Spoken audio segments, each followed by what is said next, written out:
মথুরাপুরের মানুষ ফুটবল প্রিয় মানুষ। আপনারা সবাই জানেন যে দীর্ঘদিন ধরে এখানে ফুটবলের একটা সুনাম রয়েছে। সুন্দরবন কাপ একটা সাড়ম্বরে পালিত হয়েছিল এবং অনুষ্ঠিত হয়েছিল এই মথুরাপুর লোকসভার বুকে সারাউন্ডিং এরিয়া জুড়ে।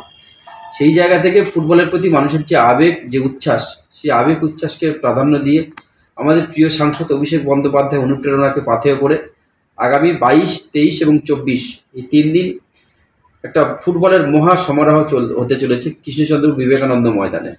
16টি টিমের খেলা হবে, মূলত 7টি বিধানসভার 7টি টিম এবং অন্যান্য জেলার আরও 9টি টিম নিয়ে টোটাল 16টি টিমের খেলা হবে এবং একটি প্রদর্শনী ম্যাচ হবে, যেটা 22 তারিখ অনুষ্ঠিত হবে বিকাল 3টে। সেই প্রদর্শনী ম্যাচে অংশগ্রহণ করবে ভারতবর্ষের খ্যাতনামা দিকপাল যে সমস্ত প্লেয়ারবৃন্দ, যেখানে রহিম নবী থেকে শুরু করে, মেহতাব হোসেন থেকে শুরু করে, অসীম মণ্ডল থেকে শুরু করে, অর্ণব মণ্ডল থেকে শুরু করে, অসীম বিশ্বাস, অর্ণব মণ্ডল, সবাই তারা যেমন তাদের পারফর্ম করবেন, তারা খেলবেন। সাথে সাথে ইন্ডিয়ার বাইরে যে সমস্ত ফরেনাররা রয়েছে তাদেরকে নিয়ে একটি টিম, অর্থাৎ Indian versus other country, India versus other country, সেই একটি প্রদর্শনী ম্যাচ অনুষ্ঠিত হবে বিকাল 3টে। এবং তার সাথে সাথে প্রতিদিনই ভালো ভালো টিম হয়ে রয়েছে, আপনারা জানেন, সেই হিসাবে খেলা হবে 22, 23 এবং 24। প্রত্যেক দিন সন্ধ্যে খেলার শেষে মনোজ্ঞ সাংস্কৃতিক অনুষ্ঠান থাকছে। 22 তারিখে পারফর্ম করবেন জুন ব্যানার্জি, আপনারা জানেন, মুম্বাইয়ের খ্যাতনামা শিল্পী, সঙ্গীত শিল্পী, বহু গান রয়েছে তার, প্লেব্যাক সিঙ্গার। এবং 23 তারিখে সঙ্গীত পরিবেশন করবেন শামিত মুখার্জি এবং উর্মি চ্যাটার্জি, তারাও প্লেব্যাক সিঙ্গার মুম্বাইয়ের।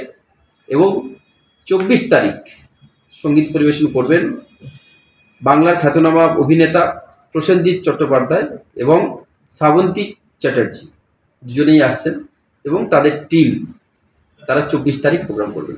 এরকমভাবে খেলার সাথে সাথে সঙ্গীতানুষ্ঠান, সকলকে নিয়ে একটি মনোমুগ্ধকর অনুষ্ঠান, মনোমুগ্ধকর খেলা আমরা মানুষের জন্য উপহার দিতে চলেছি আগামী 22, 23, 24। এবং দর্শক সাধারণের জন্য যারা, যে সমস্ত দর্শক মণ্ডলী যারা আসবেন, আপনারা জানেন যে মাঠের সীমাবদ্ধতার সিট 20,000 সিটিং অ্যারেঞ্জমেন্ট আমরা করতে পেরেছি।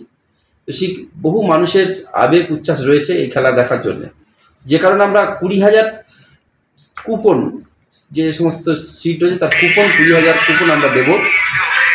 সেই কুপন নির্দিষ্ট কাউন্টার রয়েছে, সেই কাউন্টারতে সংগ্রহ করতে হবে। এবং আমাদের 7টি বিধানসভার 7জন যে বিধায়ক আছে তাদের কাছেও কুপন দেওয়া রয়েছে, সেখান থেকে যারা আসবে তারা বিধায়কদের থেকেও কুপন সংগ্রহ করতে পারবে। একেবারে বিনা পয়সায়, বিনামূল্যে সেই কুপন সংগ্রহ করে মাঠের মধ্যে প্রবেশ করবে।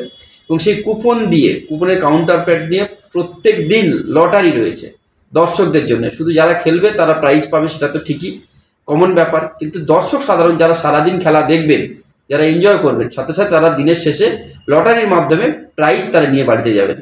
সেখানে যেমন স্মার্টফোন আছে, স্মার্ট ওয়াচ আছে, ইলেকট্রিক কেটলি আছে, আমাদের ইলেকট্রিক ইস্ত্রি রয়েছে, এলইডি টিভি আছে, ফ্রিজ রয়েছে, স্কুটার রয়েছে। এই সমস্ত প্রাইজগুলো শুধুমাত্র দর্শক সাধারণের জন্য। দর্শকদের জন্য প্রায় 100-র অধিক প্রাইজ রয়েছে। বাবরে দাদা, খেলার পুরস্কার অঙ্ক কি থাকছে একটু যদি বলো। খেলার প্রথম পুরস্কার 7 লক্ষ টাকা ট্রফি এবং 5 লক্ষ টাকা ট্রফি, থার্ড 1,25,000 ট্রফি, ফোর্থ 1,25,000 টাকা trophy, man of the match, প্রত্যেক ম্যাচে স্মার্টফোন, ফাইনালে man of the match scooter, man of the series bike, এই সমস্ত প্রাইজগুলো থাকছে। দাদা, এই যে কোটি টাকার মহাযজ্ঞে নামা ফুটবলকে কি কোথাও আবার জাগিয়ে তোলার জন্য, বাঁচিয়ে তোলার জন্য? এটা বাংলার মামাটি মানুষের সরকার, তারা চেষ্টা করেছেন যে কোনোভাবে বাংলার সংস্কৃতি, বাংলার ঐতিহ্য পরম্পরার সাথে ফুটবলটা একটা অঙ্গাঙ্গিভাবে জড়িত। সেই ফুটবলকে নতুন করে প্রাণ সঞ্চার করার জন্য এটা মাননীয় মুখ্যমন্ত্রী মমতা বন্দ্যোপাধ্যায় সুন্দরবন কাপ দিয়ে শুরু করেছিলেন। পরবর্তীকালে আমাদের প্রিয় সাংসদ অভিষেক বন্দ্যোপাধ্যায় ডায়মন্ড হারবার এমপি কাপের মধ্যে দিয়ে সারা বাংলায় ফুটবলের একটা নবজাগরণ তিনি এনেছেন।